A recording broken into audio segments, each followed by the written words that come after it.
خاوتي خواتاتي اهلا وسهلا مرحبا بكم يا جماعه الخير زول الفلاون والسلام عليكم. J'espère que vous allez bien, j'espère que vous vous portez bien. Mesdames et messieurs, merci beaucoup pour votre fidélité. Merci de demander à chaque fois des nouvelles de cette émission qui est un peu spéciale parce qu'elle est différente des formats classiques, simples, voire même simplistes que nous diffusons chaque jour parce que nous privilégions toujours le fond au détriment de la forme au regard de la complexité très particulière de l'actualité algérienne et quelquefois même de la complexité et de l'urgence et des impératifs que nous impose l'actualité régionale au Maghreb. D'habitude, dans Abdou Sans Tabou, on vous réserve des invités, des décryptages avec des experts, avec des opposants, où on donne la parole à d'autres personnes, à de tierces personnes pour vous expliquer les enjeux et les dessous de l'actualité algérienne. Mais récemment, nous avons décidé de privilégier aussi un autre format, expertiser avec des chiffres et des documents, les dessous encore plus profond de l'actualité algérienne qui est malheureusement bombardée par les fake news et les opérations de désinformation. Aujourd'hui, justement, nous allons vous montrer un document exclusif. On vous l'a promis. Récemment, sur Algérie Part et pour notre communauté, vous avez été très nombreuses et nombreux à suivre les premiers épisodes d'une vaste enquête que nous avons commencée et qui est ponctuée par des révélations sur une grosse affaire de corruption. Comme vous le voyez à l'écran, ces derniers temps, nous avions diffusé sur notre chaîne YouTube et sur les différentes plateformes, nos différentes plateformes des autres réseaux sociaux, nos révélations sur une affaire de corruption, une méga affaire de corruption, mais aussi de tentatives d'assassinat par empoisonnement dont ont été victimes une famille d'entrepreneurs. Il s'agit de la famille Bouslama, Mehdi Bouslama, et son épouse Nawel Qara Bouslama. Rappelez-vous brièvement qu'est-ce qu'on a dit dans nos précédentes révélations. Que les Bouslama avaient une entreprise, un groupe privé qui s'appelait le groupe BMI, qui a été en charge de réaliser un projet immobilier important à Alger de 1432 logements en 2013 au profit du ministère de la Défense nationale. Ces logements devaient être construits sur un site qui était basé dans la wilaya de Boumerdès, dans les environs de Boudouaou, à mi-chemin entre la capitale Alger et Boumerdès. 1432 logements devaient être construits, ensuite affectés au personnel du ministère de la Défense nationale et à des officiers de l'armée nationale et populaire. Le projet n'a jamais vu le jour puisque entre 2013 et 2014, une dame qui dirigeait un bureau d'études agréé et qui était utilisé comme l'organisme en charge de la supervision et du contrôle de ce projet immobilier par le ministère de la Défense nationale, une dame du nom de Hayat Ould Yahya avait racketté les époux Bouslama, les avait soumis à un chantage consistant à les obliger à remettre un pot de vin de l'équivalent de 2 millions d'euros. À l'époque, c'était plus de 20 milliards de centimes. Le dinar avait été en meilleure santé par rapport à ce taux de change, par rapport à l'euro, par rapport à ce que nous vivons aujourd'hui comme dégringolade. Donc à l'époque, 20 et quelques milliards de centimes, c'était presque 2 millions d'euros. Et si ce pot de vin n'avait pas été remis ou ne devait pas être remis, ou si les époux Bouslama ne consentaient pas à remettre ce pot de vin qui devait profiter visiblement à des responsables du ministère de la Défense nationale, le projet immobilier sera bloqué et l'entreprise familiale, le groupe BMI, qui était en charge de la réalisation de ce projet immobilier, connaîtrait des représailles et certaines épreuves désastreuses. Les époux Bouslama ont refusé de se soumettre à ce diktat et à ce chantage. Ils n'ont pas payé le pot de vin de 2 millions d'euros. Ils ont même allé encore plus loin. Ils ont saisi le premier responsable en charge du développement des logements au profit du personnel militaire et des officiers de l'armée nationale et populaire, qui est le directeur central et chef du département de l'action sociale du ministère de la Défense nationale, le général-major Zador Dahmani, dont nous avons parlé dans nos précédentes émissions, qui est l'un des hommes forts de l'institution militaire, puisqu'il est à la tête de son département, qui gère les budgets les plus importants affectés par le ministère de la Défense nationale pour pour les besoins sociaux des militaires et des fonctionnaires du ministère de la Défense nationale. Ce sont des budgets annuels de plus de 1 milliard de dollars, qu'on nous évalue à plus de 1 milliard de dollars. C'est le département qui doit gérer les logements sociaux, qui doit gérer les colonies de vacances, les centres de repos familiaux, les prises en charge médicales à l'étranger, les primes sociales ou les prises en charge de certains besoins sociaux du personnel militaire. Donc c'est des financements importants. Le général-major Zerrouk Dahmani a été saisi et interpellé par les époux Bouslama parce qu'il était directement le responsable hiérarchique en charge du contrôle et de la surveillance et de la livraison de ce projet immobilier, de ces logements prévus par ce projet immobilier. Il s'avère que le général-major Zerrouk Dahmani n'a pas bougé le petit doigt et le groupe BMI a été saboté, a été détruit, il a été asphyxié puisque le ministère de la Défense nationale lui a retiré le projet. La banque, la Knep Bank, qui avait avancé un crédit bancaire important en échange contrepartie d'une hypothèque sur le terrain qui devait abriter les 1432 logements des appartements du personnel militaire, a été saisi par la banque. Il y a eu une saisie, après il y a eu des poursuites judiciaires. Le groupe BMI s'est totalement effondré et les époux Bouslama ont tout simplement tout perdu, ont fait faillite. Ils ont déposé plainte pour corruption et chantage de 2014 jusqu'à 2016. Ils ont saisi toutes les instances et les institutions sécuritaires et judiciaires, y compris le tribunal militaire de Blida, y compris la brigade de Bab Jdid de la gendarmerie nationale, y compris le tribunal de Bemondraïs. L'affaire, ils ont même saisi la Cour suprême, le Conseil d'État. Toutes les voies légales ont été épuisées par les Bouslama qui ont décidé par la suite, en guise de désespoir, après avoir tout perdu, après avoir perdu les emplois de leur groupe familial, après avoir perdu les actifs de leur groupe familial, après avoir perdu leur argent, mais aussi leur honneur, et par la suite, ils ont failli perdre leur vie, puisque Madame Nawal Qara Bouslama, à la fin de l'année 2017, comme nous l'avons démontré dans nos émissions précédentes en montrant des documents à l'appui, elle a été victime d'une tentative de meurtre par empoisonnement, d'une tentative d'assassinat par empoisonnement. Et récemment, nos révélations ont atteint leur summum grâce à un document choc que nous avons obtenu qui représente pour nous, on va dire, la cerise sur le gâteau. C'est un document inédit. Moi, de mémoire de journaliste, je ne suis jamais tombé sur un tel document. Ce document, vous allez le voir à l'écran, c'est trois types de... Voilà, le document 1, c'est le témoignage exclusif d'un colonel des services secrets algériens qui s'appelle le colonel Rachid. Son véritable nom, c'est Djamel Bouda. Djamel Bouda, son surnom au sein des services secrets algériens, c'est le colonel Rachid. Djamel Bouda, c'était un officier supérieur des services de renseignement algérien. Il a travaillé notamment au niveau des services de renseignement extérieur algérien, la fameuse direction de la documentation de la sécurité extérieure. Il a travaillé dans les pays de l'Afrique subsaharienne. C'était un spécialiste du terrorisme et de l'Afrique subsaharienne, notamment au Mali et au Niger, où durant les années 90, il avait dirigé le bureau de sécurité et de liaison de l'ambassade d'Algérie à Bamako et de l'ambassade d'Algérie à Niamey. Il avait fait encore beaucoup d'autres pays. Il avait travaillé, il avait eu des missions en Libye, des missions dans d'autres pays de l'Afrique subsaharienne, le Burkina Faso et les autres pays de l'Afrique de l'Ouest ou de l'Afrique centrale. Le colonel Rachid, ou le colonel Djamel Bouda, comme vous le voyez dans ce document, il était aussi connu pour être le beau-frère du général Tawfiq. L'épouse, l'ex-femme du colonel Rachid Bouda et l'ex-femme du général, et l'une des ex-épouses du général Tawfiq étaient des sœurs. Donc il avait un lien de parenté direct avec le général Tawfiq. Et c'est pour ça qu'il était très connu dans les milieux sécuritaires et dans le milieu des services de renseignement algériens. Le colonel Rachid, ou le colonel Djamel Bouda alias Rachid, il est malheureusement mort et décédé dans des conditions troublantes et scandaleuses. Je dis bien et scandaleuses pour ne pas dire inhumaines. Inhumaines. Et vous allez voir pourquoi. Il est mort le 8 novembre 2024 à l'âge de 69 ans des suites et des complications très graves d'un cancer de poumon. Voilà, ça c'est le beau-frère, l'ex-beau-frère du colonel Rachid, le général Tawfiq. Avant de mourir, le colonel Rachid a laissé 3 documents pour la postérité. Et ces 3 documents ont été remis en main propre par le colonel Rachid aux époux Bouslama, qui ont décidé au début du mois de septembre 2025 de déposer une requête et de poursuivre l'État algérien devant le Conseil des droits de l'homme de l'ONU qui relève de l'Office des Nations Unies à Genève pour des violations flagrantes et caractérisées des principes les plus élémentaires des droits humains.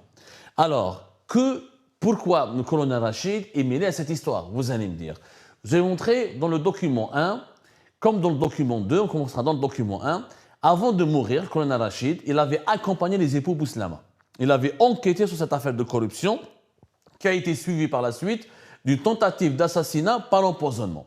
Et il a accompagné les époux Bouslama pratiquement durant toutes les étapes de leur recherche de la vérité, lorsqu'ils ont déposé plainte, lorsqu'ils ont demandé rendez-vous à des personnalités importantes de l'État, lorsqu'ils ont frappé à toutes les portes, le ministère de la Défense nationale, le Premier ministère, ou l'ex-DRS, le département de l'enseignement et le DRS, et même la gendarmerie nationale. Il les a accompagnés durant tout leur parcours. Comme il a vu que le colonel Rachid a constaté lui-même qu'il y avait de grandes anomalies dans cette affaire et qu'il y avait une volonté de garantir une impunité totale aux auteurs de l'opération de corruption, de racket, de chantage et à la tentative d'assassinat suivie par empoisonnement contre Mme Nawal Qara Bouslama, le colonel Rachid a décidé de se révolter et de commencer à préparer un témoignage pour le donner aux époux Bouslama afin que les époux Bouslama puissent l'utiliser plus tard, ultérieurement, dans des poursuites judiciaires ou dans des démarches judiciaires enclenchées à l'étranger pour pouvoir ou pour essayer de réclamer, pour essayer au moins de retrouver leurs droits bafoués ou de réhabiliter leur dignité aussi souillée et bafouillée, puisqu'en Algérie, aucune instance judiciaire ou sécuritaire n'a voulu prendre en charge leur détresse, n'a voulu intervenir pour les protéger contre les corrompus véreux et les assassins qui ont voulu attenter à la vie physique de Mme Bouslama. Alors, le document 2, nous avons 3 documents. Le premier document, c'est un document CERFA. C'est-à-dire que c'est un document certifié par la justice française dans lequel le colonel Djamel Bouda, avant de décéder en 2024, avait consigné un témoignage dans lequel il raconte ce qu'il a vécu et les résultats et les conclusions de sa propre enquête sur l'affaire Bouslama. Il le raconte précisément et ce document judiciaire avait servi aux époux Bouslama en 2020, pardonnez-moi, le 31 août 2020. Il avait servi aux époux Bouslama pour commencer à entamer des démarches de dépôt de plainte en France et par la suite au niveau du Conseil des droits de l'homme, au Conseil des droits de l'homme de l'ONU à Genève. Le document 2 est un document plus consistant que le document 1. Vous allez le voir, le document 2, c'est un témoignage manuscrit, c'est-à-dire écrit à la main du colonel Rachid, Allah yarhamou, paix à son âme. Il a écrit lui-même avec sa propre calligraphie. C'est un document manuscrit qu'il a pris le soin de l'écrire lui-même pour le laisser aux époux Bouslama et pour qu'il soit utilisé lui aussi, ce document, dans le cadre d'un processus de judiciaire, d'une démarche judiciaire pour chercher la vérité ou pour juger les autorités algériennes pour leur impuissance ou leur volonté manifeste de ne pas enquêter ou de ne même pas prendre le soin de diligenter une enquête sur une grosse affaire de corruption et encore une fois une tentative d'assassinat par empoisonnement. Alors les deux documents, que raconte ce document choc et pourquoi il est impressionnant et pourquoi il est vraiment inédit? Je vais vous lire ce document.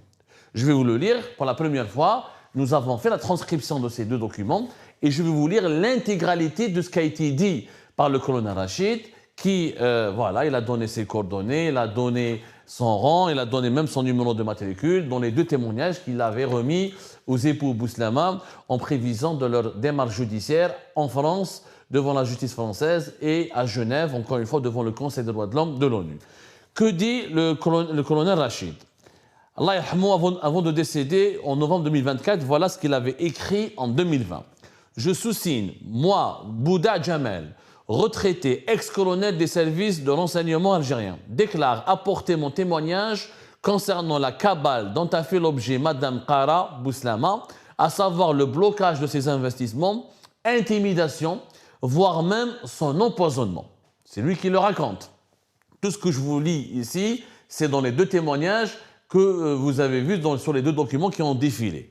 Ma relation avec Madame Qara remonte au mois de mai 2010, où j'ai été présenté au couple par le général Ben Qortabi Nordin, ex-directeur du protocole du feu président Chadli Ben Jdid, à l'occasion d'une réception pour la signature d'un partenariat entre la Maison du Filtre Algérie, c'est une société étrangère, représentée par son PDG, le général Ben Qortabi, et PAL Corporation, c'est elle la société américaine pour laquelle travaillait auparavant Madame Qara Bouslama.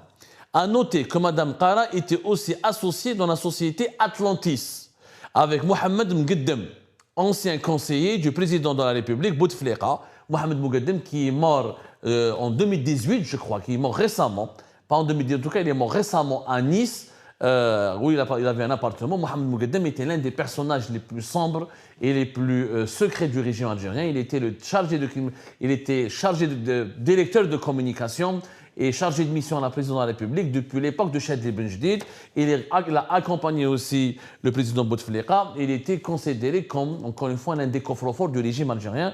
Il est mort récemment à Nice, en France, au niveau de la Côte d'Azur. Alors, je répète, à noter que Mme Qara était aussi associée dans la société Atlantis avec Mohamed Mgueddem, conseiller du président de la République, Abdelaziz Bouteflika, et de Djamel Boras, député représentant de la communauté en France. Djamel Boras, c'est un personnage qui était aussi très influent à l'époque de Bouteflika. C'est lui le parrain de Ibtissam Hamlaoui, c'est lui qui a introduit en politique Ibtissam Hamlaoui, et Djamel Boras était l'ami intime de l'un des frères de Bouteflika, qui est Nasser Bouteflika, ou ce que lui qu'on appelle Abdelrahman Bouteflika. C'est l'ancien secrétaire général du ministère de la formation professionnelle. Et on considérait à l'époque Djamel Boras comme l'une des boîtes secrètes ou l'un des confidents de la famille de Bouteflika. Il était député FLN, je le rappelle, de la diaspora algérienne notamment jusqu'à 2019, durant le 4e et dernier mandat de Abdelaziz Bouteflika. Devenu ami du couple Qara, j'ai pris connaissance des blocages de leur investissement depuis 2006. Malgré mes interventions auprès de certains responsables algériens, notamment des ministères de l'époque, les nommés El Hadi Khaldi, ex-ministre de la formation professionnelle, Nasser Mhel, ex-ministre de la communication, Abdelkader Msahel, ministre des Affaires étrangères. Donc le colonel Rachid est intervenu personnellement pour comprendre pourquoi les couples Bouslama, et notamment les affaires de Madame Qara Bouslama, sont victimes de blocages, de chantage, de sabotage, et à chaque fois on lui demande de payer des pots de vin alors qu'elle s'était associée à des dirigeants puissants comme Mohamed Mgueddem ou général Ben Qortabi. Le colonel Rachid poursuit son témoignage. Ceux-ci ont vu de débloquer la situation du groupe BMI en matière d'investissement. Toutes ces interventions sont restées vaines. C'est le colonel Rachid qui le dit. Toutes ces interventions sont restées vaines. De surcroît, Mme Qara a subi des intimidations physiques et morales et de chantage odieux pour ternir son image et sa réputation. En 2011, après toutes ces tentatives, j'ai demandé à Mme Qara de rédiger une requête que j'avais remise personnellement à mon ex-beau-frère, le général de corps d'armée Medien Mohamed alias Toufiq. Donc l'affaire l'a jusqu'au général Toufiq, ex-chef du département du renseignement et de sécurité, le DRS. Département du renseignement de la sécurité, c'était l'agence de renseignement des services secrets algériens jusqu'à 2015. Ensuite, septembre 2015, il y avait la DSS qui a remplacé le DRS, la direction des services de sécurité ou la direction qui a remplacé le DRS. En 2014, continue le colonel Rachid, de nouveau, j'ai rendu visite au général Toufiq à son domicile en vue de le relancer sur la situation de Mme Qara, suite à quoi il a désigné le commandant Abdel Jalil de la DSI. À l'époque, il n'y avait pas la DGSI, il y avait la direction de la sécurité intérieure. Le département le DRS était composé de plusieurs directions. Il y avait la DDSE, la DSI, la DCSA. Ensuite, après la réforme du DRS, le DRS avait disparu et la DSI est devenue la DGSI, la Direction Générale de la Sécurité Intérieure. Donc le commandant Abdel Jalil a été désigné par le général Toufiq pour diligenter une enquête sur le dossier BMI, MDN, KNEP. Une enquête qui n'a jamais donné de suite. L'enquête BMI. CNEP, c'est la banque qui a prêté un crédit bancaire important au groupe privé BMI de la famille Bouslama pour construire les fameux 1432 logements au profit du ministère de la Défense nationale que je vous ai expliqué en préambule de cette émission. Le colonel Rachid poursuit son témoignage en 2016-2017. Dans ce même contexte, j'ai pris plusieurs fois contact avec le chef du cabinet du général Boukachabia Achour et le conseiller, le colonel Louassah Abdelkrim, de l'actuel directeur des services secrets algériens, le général-major Tartag, Othman alias Bachir, que je connais personnellement, pour un rendez-vous au profit de Madame Qara, afin d'exposer ses problèmes et connaître les raisons de ses blocages et intimidations. Aucune suite n'a été donnée à ces contacts. Donc le colonel Rachid raconte qu'il a contacté le général Boukachabia Achour et le conseiller de général Tartag, le colonel Louassah Abdelkrim, qui étaient les collaborateurs directs du général Tartag. Le général Tartag, rappelez-vous, c'est celui qui a remplacé le général Tofek en septembre 2015 et qui est resté à la tête des services secrets algériens dans leur nouvelle formule de la DSS, la nouvelle direction des services de sécurité, la nouvelle direction des services secrets. Il était resté jusqu'à avril 2019, quand il avait été délogé ou limogé par le Gaïd Saleh. Il a été arrêté lui aussi et emprisonné avec le général Tofek et Louisa Hannoun après avoir été présenté devant le tribunal militaire de Blida. Rappelez-vous, il y avait les fameuses images de mai 2019. On a vu Saïd Bouteflika, général Tofek, Louisa Hannoun, général Tartag, présentés le même jour devant le tribunal militaire de Blida. Leurs images, quand elles étaient diffusées par le NTV, ils ont été par la suite emprisonnés. Je continue le témoignage. Témoignage extraordinaire, vraiment inédit. Vous avez bien compris que le colonel Rachid a cité tout le monde. Il a rencontré le général Tofek, il a essayé de rencontrer Bachir Tartag, il a rencontré des ministres, des anciens responsables. Et le colonel Rachid conclut ainsi. En octobre 2017, Madame Qara, lors de ses soins dentaires, octobre 2017, retenez bien cette date. Octobre 2017, Madame Qara, qui est son véritable nom, c'est Nawel Qara Bouslama. Qara, c'est son nom de jeune fille, Bouslama, c'est son nom d'épouse. Lors de soins dentaires dans une clinique algéro-allemande, elle a été empoisonnée et que depuis cette date à ce jour, elle n'a bénéficié d'aucune assistance pour des analyses ou des soins appropriés. Par ailleurs, une plainte déposée par son avocat auprès du procureur du tribunal de Bémandraïs en vue d'une protection de sa famille et d'une autorisation pour des analyses dans un centre spécialisé, cette plainte est restée sans suite. Convaincue de l'injustice dont elle a fait l'objet, Madame Qara et sa famille, et du complot orchestré à son encontre par les services de sécurité avec la complaisance du politique, j'ai essayé durant toute cette période de protéger la famille Qara par ma disponibilité d'une part et des contacts entrepris auprès de mes relations d'autre part. Ceci dans le seul but d'atténuer l'acharnement sur cette famille. Malheureusement, mon action était limitée face à l'ampleur du mal et des moyens mis en œuvre pour détruire cette famille. À noter que moi-même, ayant fait l'objet de blocage de mes indemnités militaires de retraite pendant une période de 4 années et d'autres agissements dans l'ombre. L'intéressé avec signature. Voilà le témoignage du colonel Rachid. Impressionnant.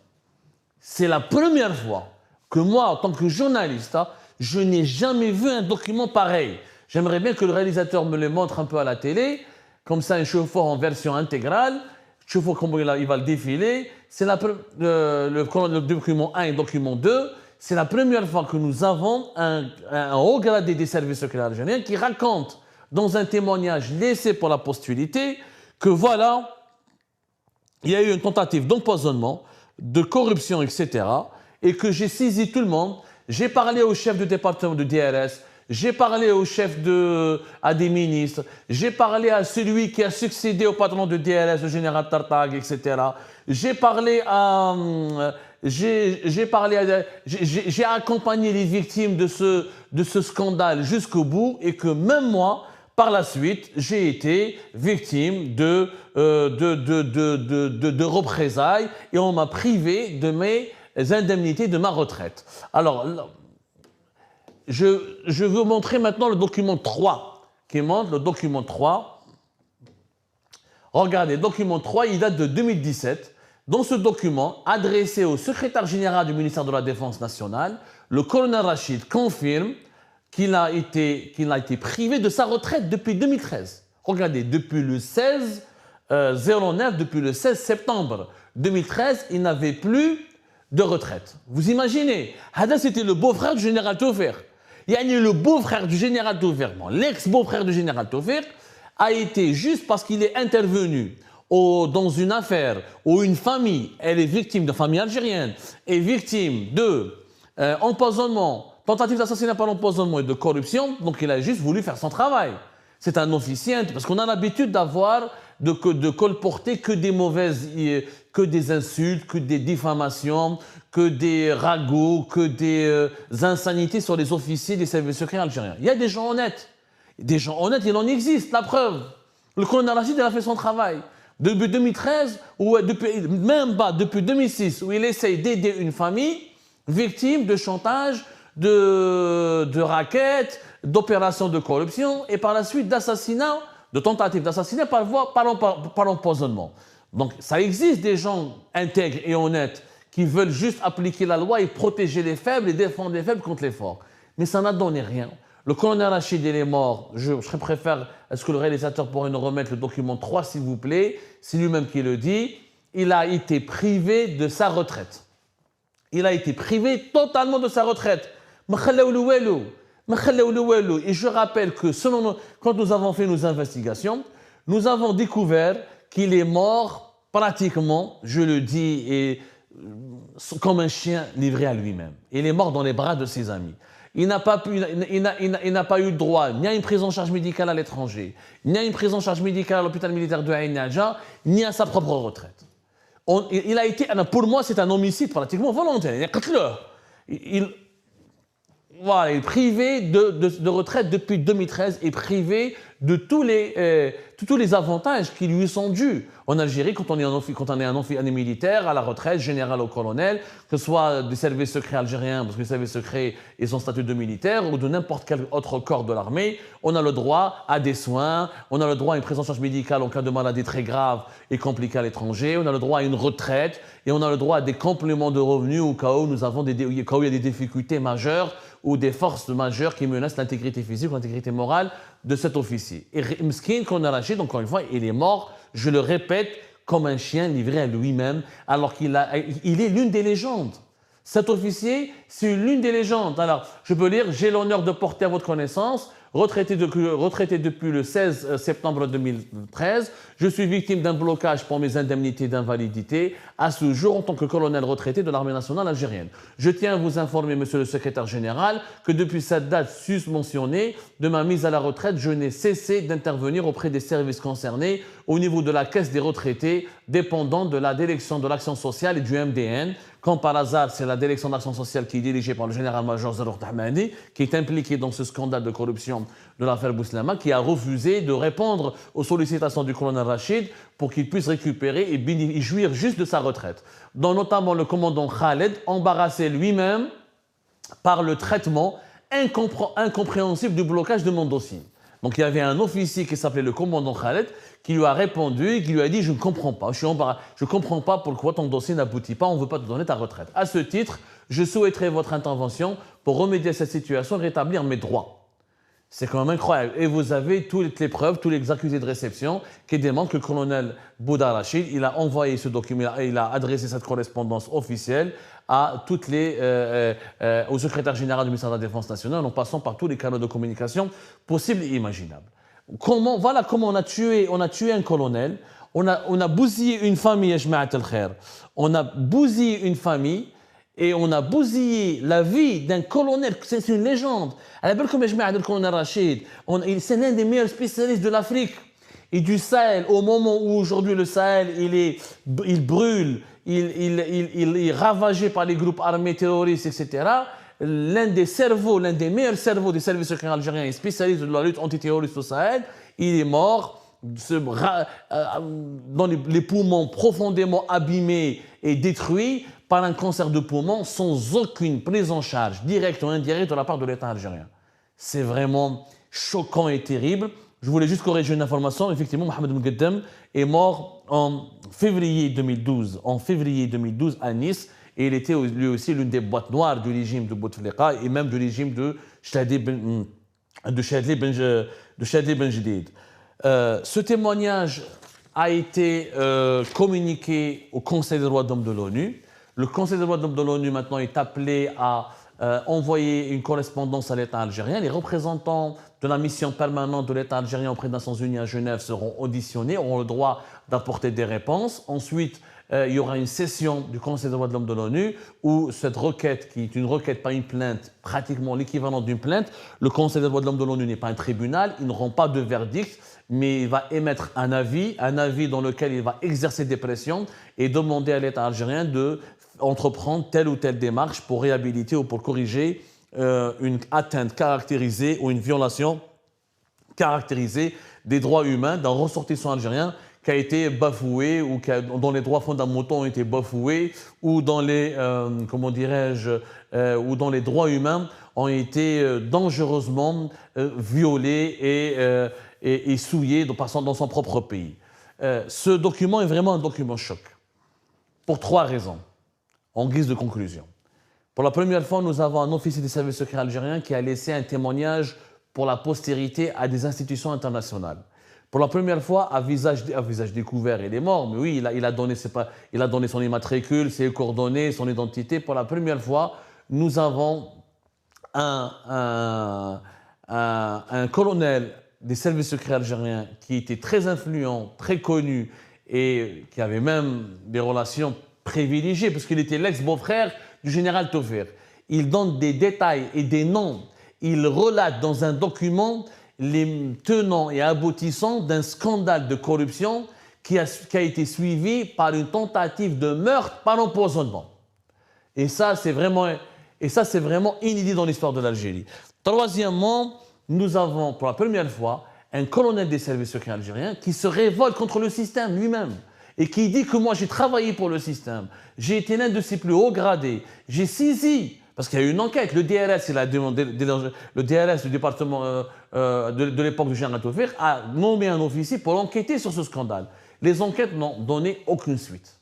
Et donc, il donne des noms. Le colonel Rachid, il cite le général Taufir, il cite le général Tartag et ses collaborateurs, il cite des ministres qu'il a rencontrés lui-même, il cite des civils et des militaires, et il dit lui-même, voilà, moi je les connais tous, j'ai travaillé avec eux tous, et je leur ai dit qu'il y a un scandale de corruption, qu'il y a une tentative de meurtre par empoisonnement, que vous devez enquêter, que vous devez vous saisir de ce dossier, que vous devez protéger des citoyens qui sont victimes de l'arbitraire, de la hogra, de la persécution, du racket, du chantage et qui sont même leur sécurité, elle est en danger. Et aucun de ces hauts responsables algériens approchés par le colonel Rachid n'a bougé le petit doigt.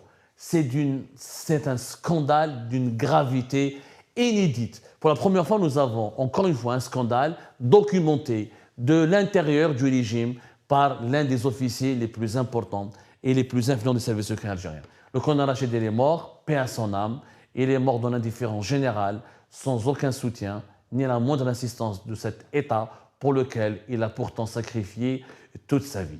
Voilà, nous tenions absolument à vous révéler ce document choc.